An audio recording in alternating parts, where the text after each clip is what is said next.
আজকের এই জনসমুদ্র পিআর পদ্ধতি নির্বাচনের পক্ষের জনসমুদ্র। সংখ্যানুপাতিক নির্বাচন কি, এটি কেন দরকার বাংলাদেশের জন্য? বাংলাদেশের জন্মের পর থেকে এদেশে যতগুলো নির্বাচন হয়েছে সবগুলোতেই একটা কমন চিত্র উঠে এসেছে। তার মানে এদেশের নির্বাচন মানেই কেন্দ্র দখল, ব্যালট ছিনতাই আর ভোটের নামে তামাশা। কিন্তু একটুখানি চিন্তা করে দেখুন তো, আপনার ভোট যদি আর কখনো অপচয় না হতো, কেউ ভোট দিতে যাওয়ার পথে আক্রান্ত না হতো, অথবা কোনো প্রার্থীর সমর্থকরা কেন্দ্র দখল করে ভোট না দিত, তাহলে কেমন হতো?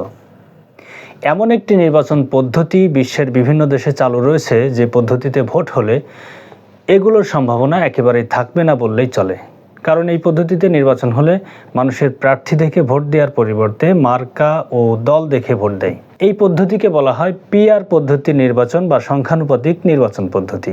আজ আমরা জানব পিআর বা সংখ্যানুপাতিক নির্বাচন পদ্ধতি কি, কেন এটা প্রয়োজন এবং এর মাধ্যমে কিভাবে বাংলাদেশে একটি কার্যকর গণতন্ত্র প্রতিষ্ঠা করা সম্ভব। তাহলে প্রথমে জানব সংখ্যানুপাতিক নির্বাচন পদ্ধতি কি। এটি এমন একটি পদ্ধতি যাতে কোনো দল যদি 1% ভোট পায় তাহলে ওই দল 3টি আসন পাবে। তার মানে 300 আসনের সংসদে 10% ভোট মানে 30টি আসন, জেতার পর দলের পক্ষ থেকে নির্ধারণ করা হয় কে কোন আসনে এমপি হবে। বাংলাদেশে কেন এই পিআর পদ্ধতির নির্বাচন প্রয়োজন? এক কথায় বললে এই পদ্ধতিতে নির্বাচন হলে নমিনেশন বাণিজ্য বন্ধ হয়, কেন্দ্র দখলের সুযোগ থাকে না, প্রতিটি ভোটের মূল্য থাকে। বাংলাদেশে এখন যে পদ্ধতিতে নির্বাচন চালু রয়েছে তাতে দেখা যায় কোনো দল 30 থেকে 40% ভোট পেয়ে 250+ আসন নিয়ে ক্ষমতায় চলে যায়। প্রশ্ন দেখা দিয়েছে, এটা কি তাহলে আসলে সঠিক নির্বাচন পদ্ধতি?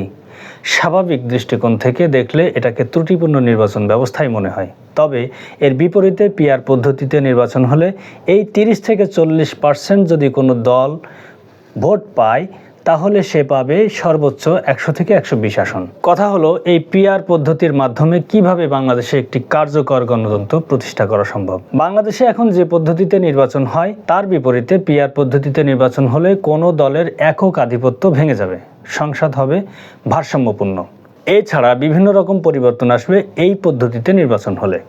প্রথমত, নমিনেশন বাণিজ্যের অবসান। সংখ্যানুপাতিক পদ্ধতিতে প্রতিটি রাজনৈতিক দল আগেই একটি প্রার্থী তালিকা জমা দেবে নির্বাচন কমিশনে। ফলে মনোনয়ন বাণিজ্য, ঘুষ বা ব্যক্তি পছন্দের সুযোগ থাকে না। ধরুন জাতীয় সংসদের আসন সংখ্যা 300। একটি দল যদি সারা দেশে 1% ভোট পায় তবে তারা পাবে 3টি আসন, 5% ভোট পেলে 15টি আসন, অর্থাৎ আপনি যত শতাংশ ভোট পাবেন তত শতাংশ এমপি পাবেন। সারা দেশের ভোট একসাথে গণনা করা হবে, আলাদাভাবে আসনভিত্তিক গণনার কোনো সুযোগ নেই। ফলে একটি ভোটও অপচয় হবে না। ভোট কেন্দ্র দখল, ব্যালট ছিনতাই এতে কোনো লাভ নেই, কারণ আসন নির্ধারিত হবে মোট প্রাপ্ত ভোটের ভিত্তিতে। কেন্দ্র দখল করে কেউ জিতে যেতে পারবে না। বিশ্বের 80টিরও বেশি দেশে পিআর পদ্ধতিতে নির্বাচন হয়। Germany, Netherlands, New Zealand, Norway, Sweden, ভারতীয় রাজ্যগুলোতেও এটা প্রচলিত। এতে এক দলের আধিপত্য কমে যায়। যেমন বাংলাদেশে প্রচলিত পদ্ধতিতে 30 থেকে 40% ভোট পেয়েও দলগুলো 250+ আসন পায়, কিন্তু পিআর পদ্ধতিতে সেই সংখ্যাটা 100 থেকে 120টিতে পৌঁছাবে। প্রধানমন্ত্রীর ক্ষমতা কিছুটা কমিয়ে রাষ্ট্রপতির ভূমিকাও বাড়ানো যায় এই পদ্ধতিতে। ফলে রাষ্ট্রীয় ক্ষমতায় ভারসাম্য আসে। প্রবাসীরাও পাবে সমান ভোটাধিকার। ডিজিটাল ভোটিং বা অনলাইন ব্যালটের মাধ্যমে বিশ্বের যে কোনো প্রান্ত থেকে সহজেই ভোট দেওয়া সম্ভব। সার কথা হলো, সংখ্যানুপাতিক পদ্ধতি একটি কার্যকর, অংশগ্রহণমূলক ও ন্যায়ভিত্তিক নির্বাচন ব্যবস্থা, যেখানে আপনার প্রতিটি ভোটই গুরুত্ব পায়। 5 আগস্ট ছাত্র জনতার অভ্যুত্থানের পরে বাংলাদেশের রাজনৈতিক দলগুলোর মধ্যে জোর দাবি উঠেছে এই সংখ্যানুপাতিক নির্বাচনের বিষয়ে। কোনো দল এই পদ্ধতিতে নির্বাচনের পক্ষে জোর প্রচারণা চালাচ্ছে। তাদের প্রচারণার সার কথা হলো, এখন সময় ভোটকে মূল্য দেওয়ার। আপনার ভোট, আপনার শক্তি। চাই সংখ্যানুপাতিক নির্বাচন পদ্ধতি। বাংলাদেশের প্রেক্ষাপটে চিন্তা করলে মনে হতে পারে এমন সাধু ইলেকশন সিস্টেম কোন কোন দেশে চালু রয়েছে। এক্ষেত্রে তথ্যপত্র পর্যালোচনা করে দেখা যায় জার্মানি, নেদারল্যান্ডস, নিউজিল্যান্ড এবং বিশ্বের অন্তত 80টি দেশে এই পদ্ধতিতে নির্বাচন ব্যবস্থা চালু রয়েছে।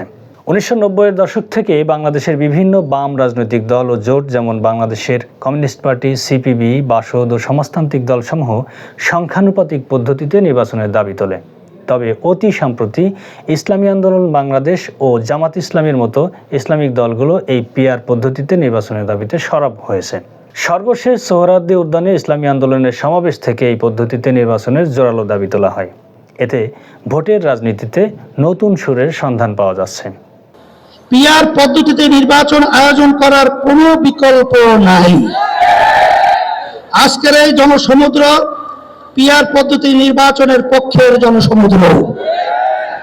হ্যাঁ, আপনি যেটা ভাবছেন আমরা আপনার কাছে এখন সেটাই জানতে চাইব, মানে সংখ্যানুপাতিক পদ্ধতি বা পিআর পদ্ধতির নির্বাচন নিয়ে আপনি আসলে কি ভাবছেন কমেন্ট করে জানিয়ে দিন। আর এইরকম আরও নিউজ পেতে লাইক, কমেন্ট, ফলো এবং সাবস্ক্রাইব করতে কিন্তু ভুলবেন না।